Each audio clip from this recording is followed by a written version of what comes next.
Olá, querido amigo, querida amiga, você que nos segue aqui, você meu irmão, minha irmã, você meu amigo que gosta então dos nossos vídeos, que nos segue aqui no canal, Conexão Missão Ajudar, tá? Muito obrigado, quero sempre começar te agradecendo, louvando a Deus pela sua vida, que nos segue, tá?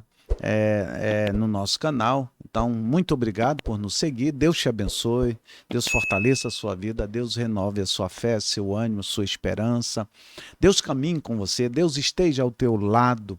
Esse é o meu pedido ao nosso Pai, ao nosso grande e amado Pai, tá? Vamos orar. Pai amado, no nome de Jesus, nós queremos conversar mais uma vez contigo e rogar a tua bênção, a tua presença conosco nessa sequência, então, sobre esse assunto que estamos então conversando com os nossos amigos, os nossos irmãos e as nossas irmãs. Assim eu te peço e te agradeço, no nome de Jesus. Bem, nós então, este já é o terceiro vídeo dessa série, da série sobre a igreja, né, desde a sua fundação, o seu estabelecimento, fundação, até o final da era apostólica. E nós estamos então, nesse momento, analisando então o capítulo 16 de Atos do Evangelho segundo escreveu Mateus, né, do versículo 13 ao 18, nós estamos então analisando esse texto quando Jesus fala pela primeira vez sobre essa questão, sobre essa, e usa pela primeira vez essa palavra igreja, tá? E no vídeo passado nós falamos sobre a pergunta, né, que Jesus fez sobre o que a sociedade estava falando sobre ele, quem era ele para aquela sociedade. Tá? E então nós vimos a resposta dos discípulos, o que a sociedade dizia sobre ele. E aí Jesus mudou a pergunta e agora pergunta a eles, tá? Quem dizia a eles que ele era, quem os apóstolos achavam, os discípulos achavam que ele era. E aí nós temos então a resposta de Pedro, né? Tá? E respondeu Pedro e disse: Tu és o Cristo, o Filho do Deus vivo. Então vamos partir então dessa resposta de Pedro.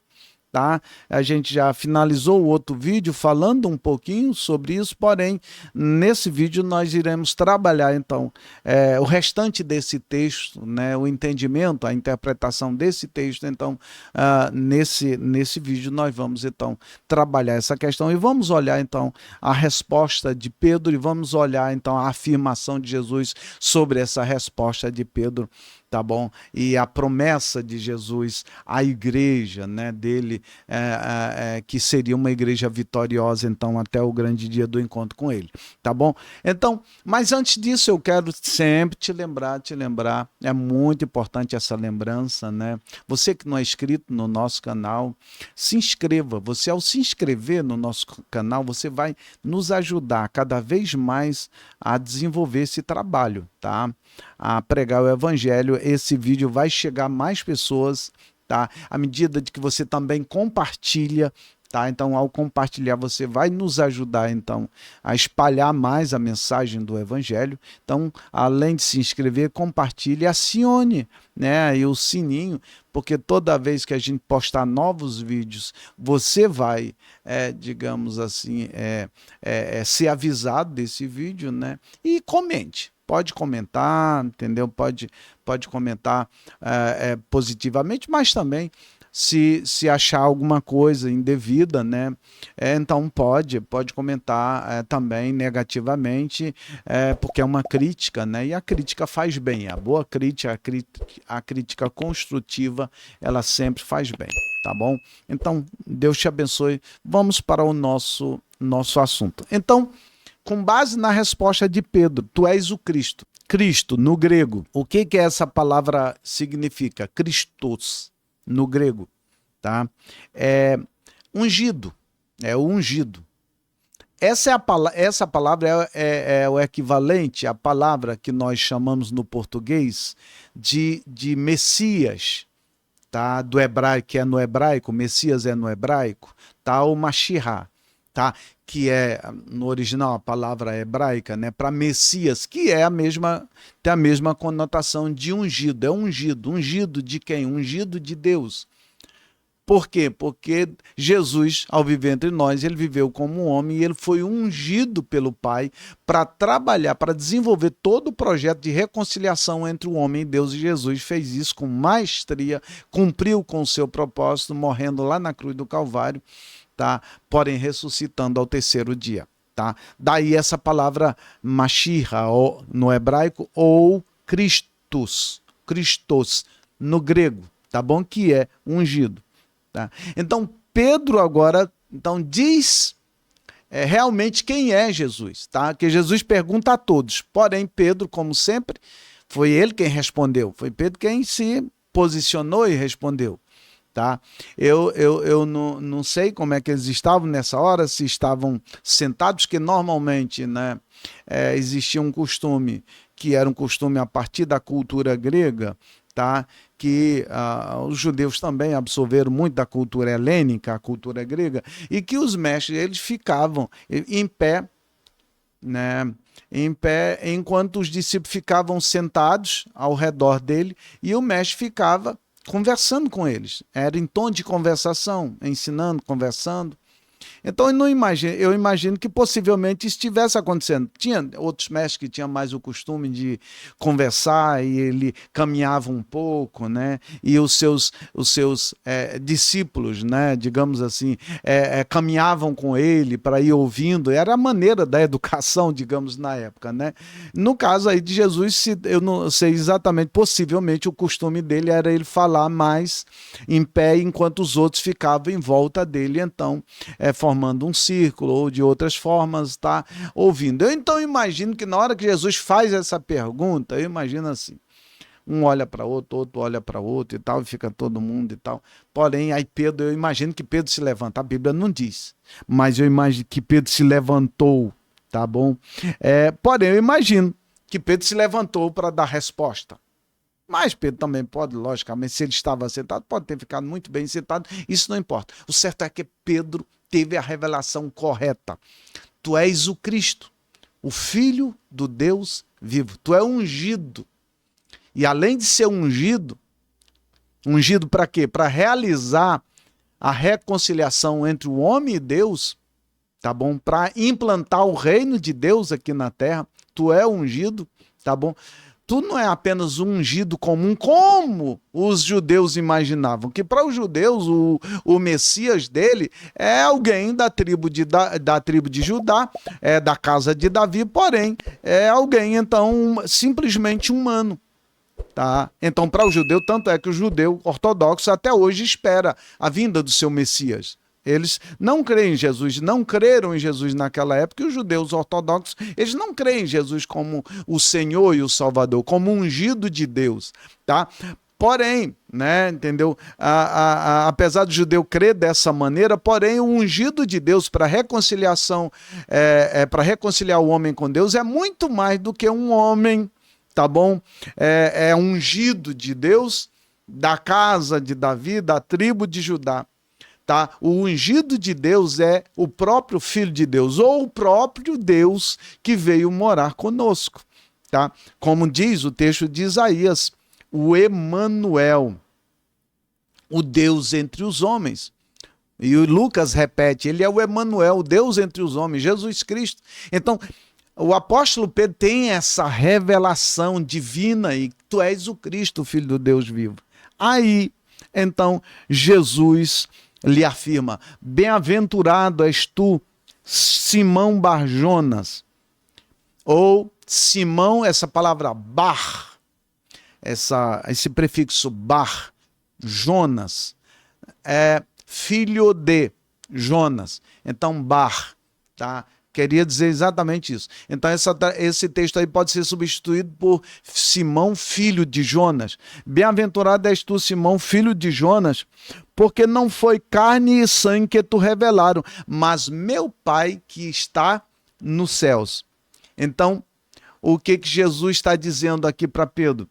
Pedro, tu não teve uma revelação natural acerca de mim. A revelação não foi humana, a revelação que tu teve sobre mim não foi humana, não foi uma revelação natural, de um homem natural, entendeu? A revelação que você teve acerca de mim foi uma revelação divina, sobrenatural. Tu teve uma revelação sobrenatural. Então, tu é bem-aventurado, tu é feliz por ter tido essa revelação sobrenatural, tá bom? E aí ele diz agora, no versículo de número 18, aí vem, no versículo de número 18, tem algumas coisas aí que há uma confusão, digamos, por causa de vamos chamar assim, de trocadilhos de palavras, apesar de serem palavras diferentes, porém são muito parecidas. E por causa aí da forma como é falado, desse trocadilho de palavras, houve uma interpretação errada desse texto durante a história. Não, a interpretação errada não foi da igreja primitiva. Não foi da igreja primitiva. Tá? Foi a partir do quarto século, quando a igreja se associou ao Império Romano, se tornou religião oficial do Império Romano, então, entendeu? Veio a chamada teologia patrística, que já tinha começado, porém, nesse período ela se desenvolveu muito mais, e a tradição da igreja, aquilo que os pais da igreja interpretaram, passou a ser mais importante do que aquilo que os escritos apostólicos e os ensinos do próprio Jesus dizia. Então passou a ser mais importante. Então há a partir daí um conceito errado, uma interpretação errada. Por quê? O que acontece? Bom, primeiro, Jesus diz assim, tu és Pedro, eu te digo que tu és Pedro. Essa palavra Pedro, aí vamos para outra, entendeu? Palavra grega, Pietro ou Pietrus. Pietro ou Pietrus. Quer dizer fragmento de rocha. Pequenas rochas, pequenas pedras, vamos dizer assim, pequenas pedras, tá bom? Então tu é uma pequena pedra. Tu é um fragmento de rocha, de uma grande rocha. Tu é pequena pedra. Aí vem a outra palavra que é por isso que houve, então, entendeu? A confusão sobre isso. E sobre essa pedra, primeiro tu és Pietrus, fragmento de rocha. Tá bom? Pequena pedra. Agora, e sobre essa pedra, agora a palavra não é mais Pietrus ou Petrus. Agora a palavra é Pietra. Pietra ou Petra. E o que é essa palavra Pietra ou Petra? É uma grande rocha. Uma grande rocha. Uma rocha irremovível. É uma grande rocha. É a mesma pedra que Nabucodonosor viu lá no capítulo 2 de Daniel, que ele não sabia o que tinha sonhado, e Daniel trouxe a interpretação. É uma grande pedra que foi tirada sem mãos, foi cortada sem mão e foi atirada sobre a estátua de Nabucodonosor. Tá bom? E destruiu a estátua. Lembrando, a estátua de Nabucodonosor representa todos os reinos humanos. E que a grande pedra, que é Jesus Cristo, não Pietro, fragmento de rocha, pequenas pedras, mas Pietra, a grande pedra, que é Jesus Cristo, um dia destruirá todo o sistema de governo humano e ele estabelecerá o seu governo, então, aqui na Terra. Tá? Então, quem é agora essa Pietra, ou a grande pedra? É Jesus, o fundamento da igreja. O apóstolo Paulo fala sobre o fundamento da igreja, que é Jesus Cristo. A igreja está fundada em Jesus Cristo. O apóstolo Pedro também fala dele como fundamento da igreja. Então, aí houve, como eu falei, durante os séculos, principalmente a partir do quarto século, essa confusão de que a igreja está fundada em Pedro. Não. Pedro foi um homem pecador como nós. Aliás, o próprio Pedro pediu a Jesus, Senhor, ausenta-se de mim, né, em uma certa ocasião, porque eu sou um homem pecador, entendeu? Não mereço estar por aí, não. Contigo, não. Então, se ausenta, fica distante de mim. Quando Jesus, então, realiza o milagre, então, da pesca maravilhosa, né? Então, veja bem, a igreja não está edificada em Pedro. Pedro é Pietro, fragmento de rocha, da grande rocha que é Jesus Cristo. Tá bom? Então a igreja não está fundamentada em Pedro, a igreja está fundamentada em Jesus. Ele é o fundamento da igreja. Quem é que morreu na cruz do Calvário para pagar o preço da redenção da igreja? Foi Pedro ou foi Jesus? Pergunto eu a você. Quem é que ressuscitou o terceiro dia? Foi Pedro ou foi Jesus? Tá? Foi Pedro ou foi Jesus? Tá? Quem é que ascendeu ao céu, voltou ao céu, se assentou à destra do Pai? Foi Pedro ou foi Jesus? Quem é que prometeu que vai voltar e vai nos levar para estarmos com ele para sempre? Foi Pedro ou foi Jesus? Então, se a igreja estivesse fundada em Pedro, fundamentada em Pedro, a igreja não prosperaria. Então, veja que Jesus diz assim, né, na sequência, ele diz sobre essa pedra, Pietra, a grande pedra, Jesus, ele diz, eu edificarei o quê? A minha igreja. Olha só, é a minha igreja, não é a igreja de Pedro. Inclusive aqui, me perdoem aí os católicos, nossos irmãos, amigos católicos, mas eu tenho que falar a verdade. A Igreja Católica diz lá, entendeu, que no Vaticano, então no grande templo lá, entendeu, da Basílica de São Pedro lá, tem o trono de Pedro, que os papas então assumem, né, entendeu? Morreu um, aí o outro papa assume o trono de Pedro. Bom, primeiro que Pedro não foi o primeiro papa, aliás, essa palavra papa, ela vem a partir do sexto século, do sexto para o sétimo século já, quando surge essa palavra papa, na realidade, pai dos pais, pai supremo, pai maior, pai dos pais é o nosso Deus, ele é o nosso pai. Então, houve essa interpretação errada. Então, a igreja está fundamentada em Jesus. Ela não está fundamentada em Pedro, ela está fundamentada em Jesus. É Jesus que pagou o preço, que ressuscitou de entre os mortos e que voltará e nos levará para estarmos com ele para sempre. É Jesus, tá? E aí, nesse texto, então, Jesus usa pela primeira vez a expressão igreja. E eu, sobre mim mesmo, sobre essa grande pedra, né? Sobre essa pedra, eu edificarei a minha igreja, e as portas do inferno não prevalecerão contra ela. Então Jesus usa pela primeira vez essa palavra igreja. Qual o significado dessa palavra igreja? Essa palavra igreja, no termo grego, é eclésia. Tem a palavra grega, é eclésia. O que era uma eclésia no mundo grego? No mundo grego, uma eclésia, imagine você, a gente simplificar aqui para a gente entender, imagine você uma associação de moradores de um bairro, que funciona, né? Que tem associação de moradores, que só tem o nome de associação de moradores, né? Mas não funciona, é um camarada só que lidera, que faz tudo e tal. Não, uma associação que funciona.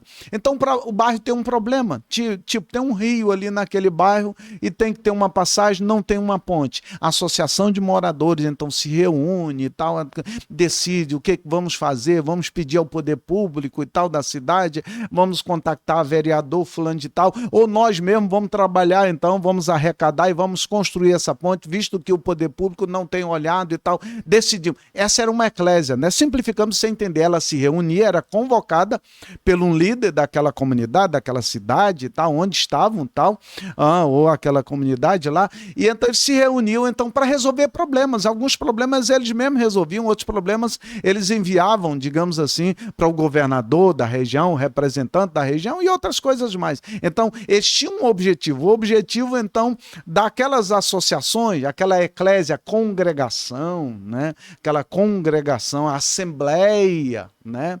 Era, na realidade, resolver questões, né? Que dizia respeito, então, à vida deles ali. E essa era uma eclésia. Pela primeira vez, Jesus usa esse termo, eclésia, para falar dos seus seguidores, dos seus discípulos. Então, Jesus pega essa palavra grega, lembrando, o grego, então, era uma das línguas faladas naquele mundo, daquela época, tá?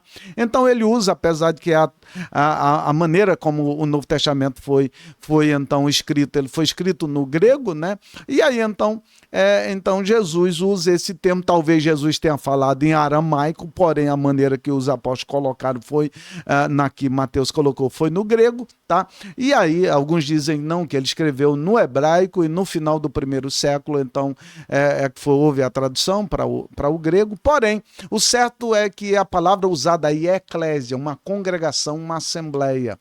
Então, pela primeira vez, Jesus usa esse termo, assembleia, para definir os seus seguidores. E ele prometeu: as portas do inferno não prevalecerão contra ela. Mas sobre as portas do inferno, a gente vai falar no nosso próximo vídeo, né, sobre esse assunto. E aí, para me encerrar, eu quero me dirigir aos nossos irmãos, queridos irmãos, que estão desigrejados, tá? Há um número crescente no mundo inteiro, inclusive no Brasil, e nós já temos outros vídeos falando aí no canal Valores e Negócios, vídeos passados, nós podemos até colocar o link desse vídeo, né, que tem já há algum tempo que foi gravado, né, e, entendeu, sobre essa questão dos desigrejados, tá? Então veja bem, eu quero me dirigir a você, com todo carinho, com todo amor, com todo respeito que você merece. E você diz de repente que você é a igreja, então sendo você a igreja, você não precisa mais da igreja, é até incoerente. Eu sou igreja, como igreja, então não preciso mais da igreja, não preciso mais da congregação. Veja, essa palavra aqui é eclésia, é uma congregação, é uma assembleia de pessoas. E o apóstolo Paulo fala do corpo de Cristo, tá bom? Lá na carta dele aos 1 de Coríntios, capítulo 12, ele fala do corpo de Cristo, tá? E um corpo que tem muitos membros, cada membro tem uma função, e os membros estão ligados à cabeça. A cabeça é Cristo. Ele é a cabeça pensante, é quem dirige o corpo. Então, como é que os membros vivem separados do corpo? Jesus mesmo diz lá no capítulo 15 do Evangelho, segundo escreveu o apóstolo João, ele diz: olha, entendeu? Toda vara, todo galho que em mim dá fruto, poda-se ele para que dê mais fruto. Aquele que não dá fruto, corta ele seca e é lançado no fogo. Então, imagine você, eu aqui, se eu cortar esse dedo mindinho aqui, jogar e ficar fora, distante do corpo, o que vai acontecer? O dedo mindinho vai apodrecer, vai se desintegrar e daqui a pouco não existe mais. Então, você, meu irmão, minha irmã, você precisa sim do corpo de Cristo, você precisa estar no corpo, pertencer ao corpo, tá bom? Faz parte da vida da igreja como congregação, e aí os objetivos nesse sentido da igreja é caso para outros vídeos, em outra situação, em outra série de vídeos, não agora, tá bom? Porém, eu quero lhe aconselhar, volte ao seio da igreja, da congregação, da assembleia. Deus tem propósito para a sua vida lá na assembleia, lá na congregação. Porque Jesus disse: eu estabelecerei sobre mim mesmo a minha igreja, e as portas do inferno não prevalecerão contra ela. Deus te abençoe, Deus continue cuidando de sua vida, em nome de Jesus. I ask you to stay, comfort my worries through the night.